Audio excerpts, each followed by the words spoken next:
Welcome my YouTube channel all agriculture knowledge. हम इस video के अंदर कुछ महत्वपूर्ण जानकारियों को अध्ययन करेंगे। वीडियो के अंदर आगे जाने से पहले सब्सक्राइब एंड शेयर और like please. Bell icon button भी दबा दीजिए। मृदा क्षरण soil erosion is the process of the removal of soil particles from the present body and transformation of the those particles by wind and water।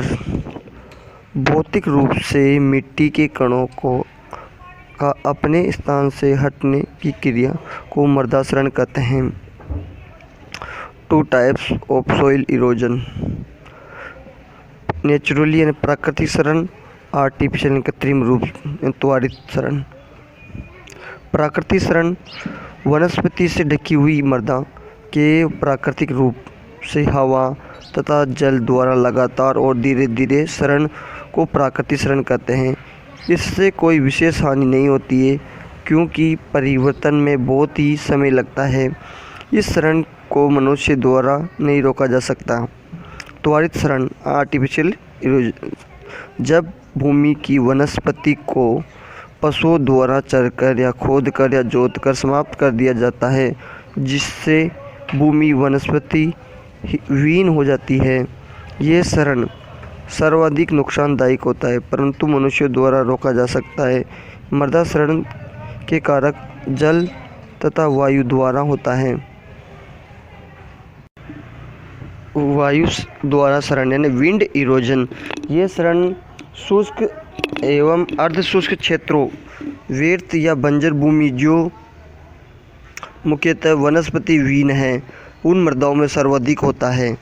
Types of wind erosion, सतह सरपण, surface rape, और दूसरा है उछलन यानी सल्पेशन, और निलंबन suspension.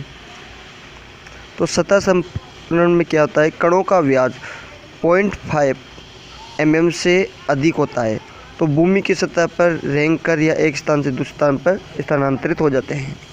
उछलन, कणों का व्यास 0.1% से लेकर 0.5% mm व्यास वाले कणों के स्थान पर ऊपर उछलते हैं तब अपने स्थान से उछलकर दूसरे स्थान पर जाते हैं, तो इसके कणों का थोड़े थोड़े चलकर गिर जाते हैं। इस क्रिया को उछलन कहते हैं। मृदा का 50 से 75% वायु क्षरण इसी क्रिया से होता है। तो निलंबन, कणों का व्यास 0.1% या इससे कम होती है।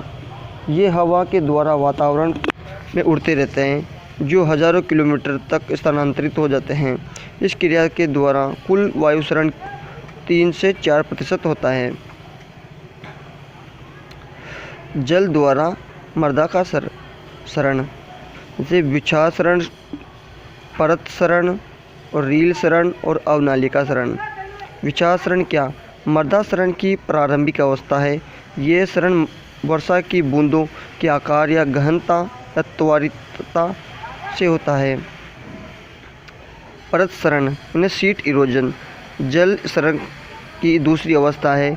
उपजाऊ मिट्टी का सबसे ज़्यादा अपरदन इसी से होता है क्योंकि मिट्टी की पतली परत नष्ट हो जाती है। ये क्षरण आँखों द्वारा दिखाई नहीं देता लेकिन मृदा की उर्वरक सतह का बहा ले जाती है, इसलिए ये विनाशकारी होती है। रील क्षरण, जब पानी ढलान की ओर बहने लगता है तो खेत में छोटी छोटी नालियाँ बन जाती है। सामान्यतः कृषक क्रिया द्वारा समाप्त की जा सकती है। अवनालिका क्षरण यानी गली इरोजन, रील क्षरण की बढ़ती अवस्था है। जहाँ खेत की ढलान अधिक होती है वहाँ नालिका गहरी, बड़ी और चौड़ी हो जाती है, इसलिए इसमें कृषि क्रिया करना कठिन हो जाती है। इस प्रकार के क्षरण को अवनालिका या नाली द्वारा क्षरण कहते हैं। यह क्षरण सबसे भयंकर एवं सर्वाधिक जल क्षरण की अवस्था है। इसे अधो मृदा क्षरण भी कहते हैं। ये क्षरण कोटा के आसपास के चंबल के क्षेत्र में अधिक होता है। जलीय क्षरण को प्रभावित करने वाले कारक,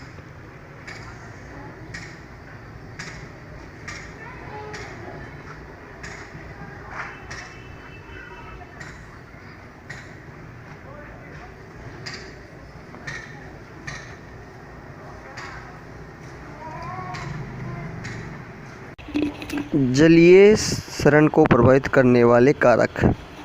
जलवायु। जलीय शरण वर्षा की मात्रा, गहनता, अवधि एवं वितरण आदि पर निर्भर करता है। स्थलीय आकृति। ढालू भूमि में जलीय शरण सर्वाधिक होता है। मृदा का गुण। बलुई मृदा में जल शरण तीव्र होता है, लेकिन चिकनी मोटियार मृदा में कम। वनस्पति।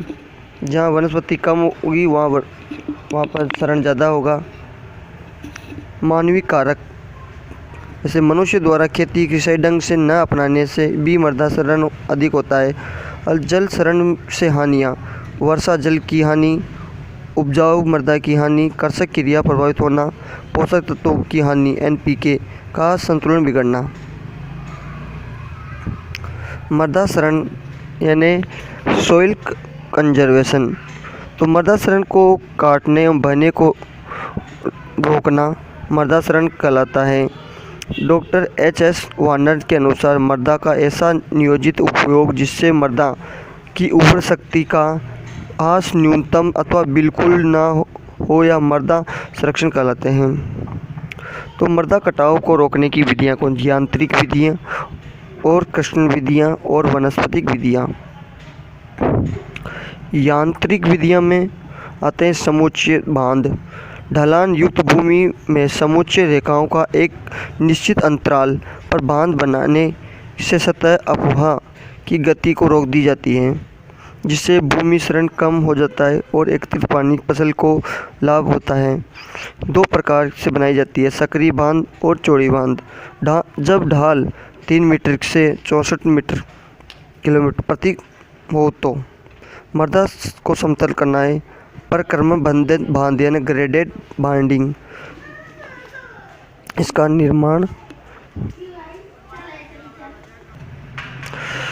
निर्माण उन क्षेत्रों में किया जाता है जहां औसतन वर्षा प्रति वर्ष 80 सेंटीमीटर से अधिक होती है। भारी मृदाओं में अपेक्षाकृत कम वर्षा वाले क्षेत्रों में ग्रेड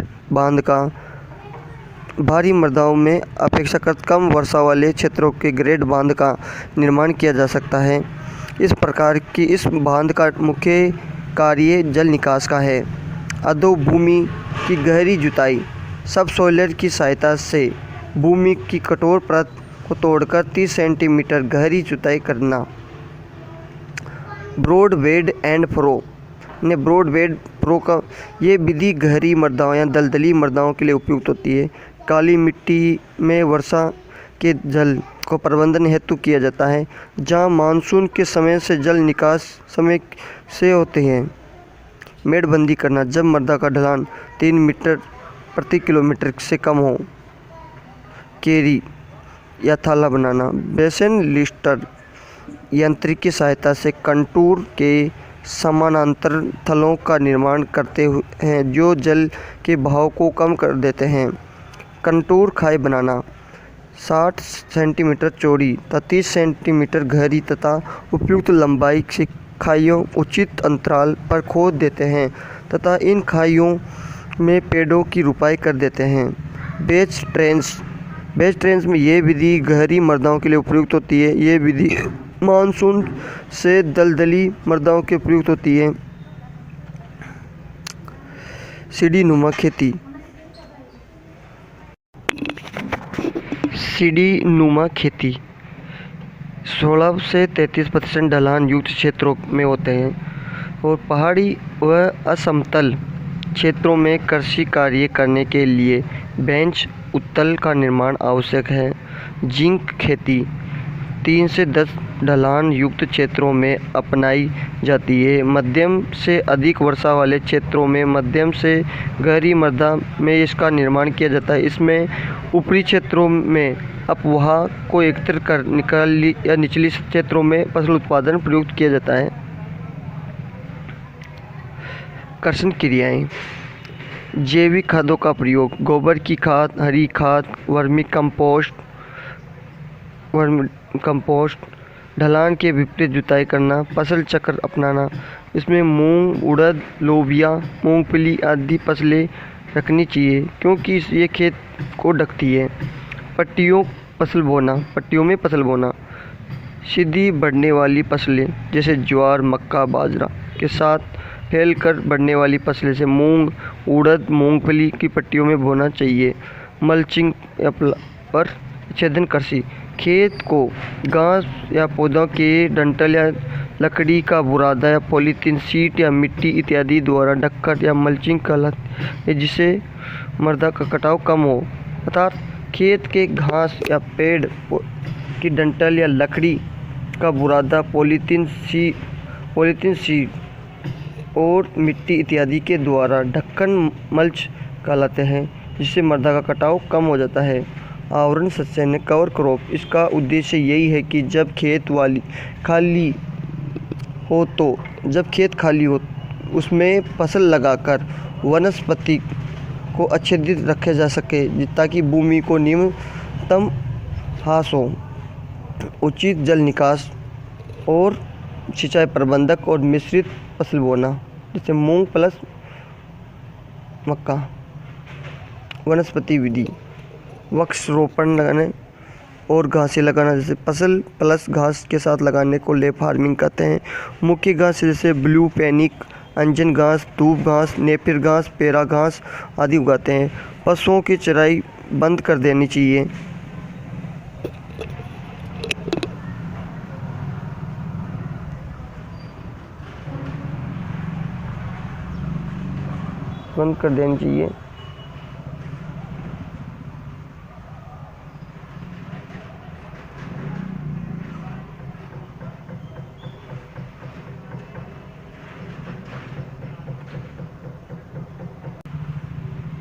वायुरोधी वृक्ष पट्टियाँ उगाना, खेत के उत्तर से पश्चिमी दिशा में वायुरोधी वृक्ष झाड़ियाँ इत्यादि लगाते हैं। वायु आने की दिशा में छोटे वृक्ष, बीच में थोड़े बड़े और हवा जाने वाले दिशा में सबसे बड़े वृक्ष लगाते हैं। पट्टियों में आपस में दूरी 3 से 4 मीटर एवं पेड़ से पेड़ की दूरी 1 से 2 मीटर रखी जाती है। इसमें बबूल, नीम, शीशम, जामुन, इमली, बेर, अमलतास, खेजड़ी, विलायती बबूल, इजराइल बबूल, रोहिड़ा आदि के वृक्ष लगाकर मृदा के कटाव को रोका जा सकता है।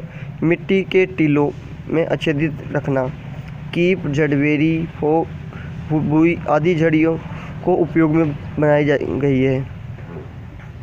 अन्य जैसे ट्रीज में खेजड़ी होगी, शीशम होगी, रोहिड़ा हो गई, बबूल हो गई और इजराइल बबूल हो गई।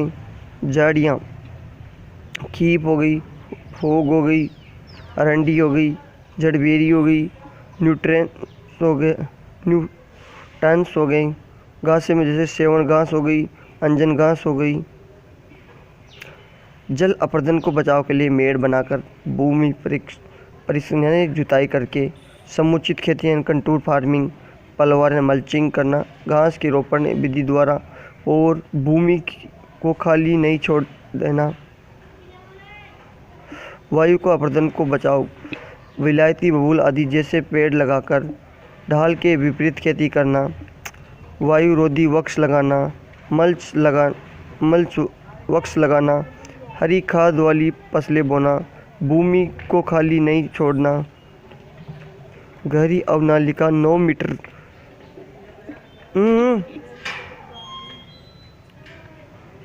गहरी अवनालिका 9 मीटर से अधिक, छोटी अवनालिका 3 मीटर गहराई से कम। राजस्थान मृदाशरण यानी राजस्थान में मृदाशरण किससे होता है? वायु द्वारा। जैसलमेर में। अर्थ में मृदाशरण जल शरण यानी पश्चिम बंगाल से। राजस्थान में कोटायन चंबल द्वारा।